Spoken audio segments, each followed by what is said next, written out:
अस्सलाम वालेकुम नाज़रीन, मैं मोहम्मद इमरान और आप देख रहे हैं यूट्यूब चैनल तालीमी दुनिया। नाज़रीन, ये मेरा मौजू है उर्दू लिखना किस तरह सीखें। मेरा वीडियो का पार्ट नंबर 19 हो चुका है और आज का मेरा वीडियो है पार्ट नंबर 20। इस सबक के अंदर हम आपको समझाने वाले हैं जो कि हर पहला लफ्ज़ शुरू होगा क़ाफ़ से, बड़ी क़ाफ़ से। इस सबक के अंदर हम आपको 6 ऐसे मुख्तलिफ़ किस्म के आपको लफ्ज़ समझाने वाले हैं जो कि बिल्कुल ही आसानी से आप सीख जाएंगे लिखना। तो बिना देरी किए हुए चलिए वीडियो को हम स्टार्ट करते हैं। सबसे पहले हम यहाँ पे लिखते हैं बड़ी क़ाफ़ और ये दाल और ये मीम। सबसे पहले यहाँ बड़ी क़ाफ़ का ये आधा शक्ल होता है और ये दाल का भी आधा शक्ल होता है इस तरीके से, और ये मीम आखिर में है तो मीम अपने हालत पे लेकर के आएगा, अपना हालत लेकर के आएगा। तो ये क्या हुआ, क़ाफ़ ज़बर का, दाल मीम ज़बर, दम, कदम। कदम को हम किस तरीके से लिखेंगे, ये बड़ी क़ाफ़ का शोशा दे दिए और यहाँ से दाल और यहाँ से मीम, तो ये क्या हो गया, कदम। कदम बड़ी क़ाफ़ से लिखा जाता है, ये आपको समझना है, छोटी क़ाफ़ से नहीं। ये होता है कदम, छोटी क़ाफ़ से कदम और बड़ी क़ाफ़ से कदम होता है। कदम मतलब जो हम चलते हैं, पाँव को जो आगे बढ़ाते हैं उनको बोलता है कदम। ये इस तरीके से लिखा आएगा कदम, छोटी क़ाफ़ से नहीं। तो ये भी आप समझे। हम चलते हैं अगले वर्ड के अंदर। अब हम लिखते हैं यहाँ पे बड़ी क़ाफ़, रा, या और ये बा। तो ये क्या हो गया, क़ाफ़ ज़बर क़ा, रा या ज़ेर री, बा साकिन, क़रीब।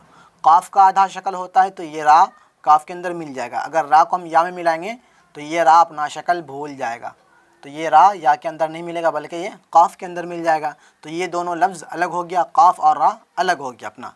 और या का आधा शक्ल होता है या और बा के अंदर मिल जाएगा, या बा अपना अलग लेके शक्ल आएगा और रा क़ाफ़ ये दोनों अलग हो जाएगा। ये किस तरीके से मैं आपको बता रहा हूँ। ये देखें, ये क़ाफ़, यहाँ से हम रा दे दिए और यहाँ से ये बा, ये या और यहाँ से हम बा दे दिए। तो ये क्या हो गया, क़ाफ़ ज़बर क़ा, रा या ज़ेर री, बा साकिन, क़रीब। ये लफ्ज़ आप समझे। हम चलते हैं अगले वर्ड के अंदर। अब हम लिखते हैं बड़ी क़ाफ़, रा, अलिफ मद्दा, ये नून। ये बिल्कुल ही आसान है। ये क्या हो गया, क़ुरआन, काफ़ रा पेश क़ुर, अलिफ मद्दा आ, नून साकिन, क़ुरआन। क़ुरआन को हम किस तरीके से लिखेंगे, यहाँ पे देखें, रा क़ाफ़ के अंदर मिल जाएगा और ये अलिफ मद्दा नून के अंदर नहीं मिलेगा, क्योंकि अलिफ के ऊपर मद है और अलिफ इधर वाले लफ्ज़ के अंदर नहीं मिलता, बल्कि अलिफ से पहले जो लफ्ज़ होता है वो अलिफ के अंदर मिल जाता है। लेकिन अलिफ से पहले यहाँ पे रा है, रा के अंदर अलिफ नहीं मिलेगा।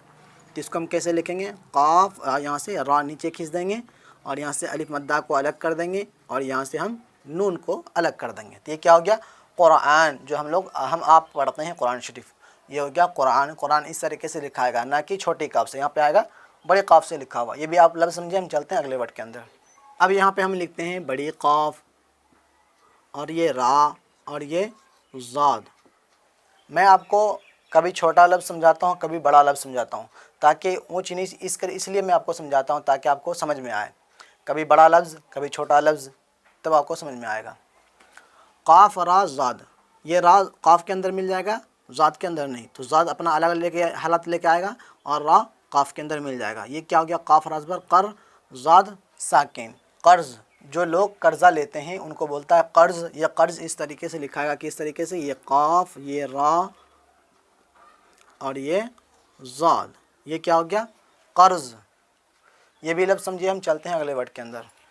फिर से हम लिखते हैं यहाँ पे क़ाफ़, रा, या और ये रहा नून। क़ाफ़, रा, या, नून। क़ाफ़ रा मिल जाएगा, या नून मिल जाएगा, क्योंकि या का आधा शक्ल आता है। ये आधा शक्ल आने की बिना पर ये नून के अंदर मिल जाएगा। क़ाफ़ ज़बर क़ा, रा या ज़ेर री, क़री, नून साकिन, क़रीन। अब ये क़रीन को हम किस तरीके से लिखेंगे, क़ाफ़ का आधा शक्ल आया तो आधा शक्ल रा के अंदर मिल जाएगा। वो किस तरीके से, क़ाफ़ और ये रा, और यहाँ पे या का आधा शक्ल आता है, ये इस तरीके से या का आधा शक्ल आता है, इस तरीके से या का आधा शक्ल आता है, इस तरीके से या का आधा शक्ल आता है, बहुत तरीके के या का शक्ल आता है। तो ये या हम इस तरीके से लिखेंगे, ये या क़ाफ़, रा, या, और यहाँ से हम नून को खींच देंगे। तो ये क्या हो गया, क़रीन। ये भी आप लफ्ज़ समझिए। हम चलते हैं अगले वर्ड के अंदर। अब हम लिखते हैं यहाँ पे बड़ी क़ाफ़, ये रा, ये बा, ये नून और ये या। तो ये क्या हो गया, काफ रा पेश कुर, बालिजर बा, नून याजिर नी, कुर्बानी। अब ये कुर्बानी को हम किस तरीके से लिखेंगे, यहाँ पे देखें बहुत तरह का लफ्ज़ सामने आ रहा है। यहाँ पे रा आ रहा है, रा बा के अंदर नहीं मिलेगा, रा काफ के अंदर मिल जाएगा। यहाँ पे देखें अलिफ आया, अलिफ को हम नून के अंदर नहीं मिला सकते हैं। अगर अलिफ को हम नून के अंदर मिलाएंगे तो ये नून, ये अलिफ अलिफ नहीं रहेगा बल्कि वो लाम बन जाएगा, बल्कि ये अलिफ बा के अंदर मिल जाएगा। तो ये काफ रा मिल गया और बा अलिफ मिल गया और नून और या ये दोनों आपस में मिल गया। तो ये हो गया कुर्बानी। किस तरीके से लिखना है, ये काफ, ये रा, ये बा और ये अलिफ, ये नून और यहाँ से या, तो ये क्या हो गया, कुर्बानी। कुर्बानी का मतलब हिंदी में क्या होता है, त्याग। ये किस तरीके से लिखेंगे, ये देखें, ये इस तरीके से लिखा होता है, इसको बोलता है त्याग। तो वीडियो आपको अच्छी लगी है तो वीडियो को लाइक ज़रूर कर दें और वीडियो को ज़्यादा से ज़्यादा लोगों में शेयर करें। और आपसे गुजारिश है, मेरे चैनल को सब्सक्राइब नहीं किए तो सब्सक्राइब करके साथ साथ बेल घंटी को दबा करके ऑल कर दें। और मेरे इस वीडियो को मेरे फेसबुक पेज पे देख रहे हैं तो मेरे पेज को लाइक ज़रूर कर दें। मिलते हैं अगली वीडियो में। खुदा हाफिज़।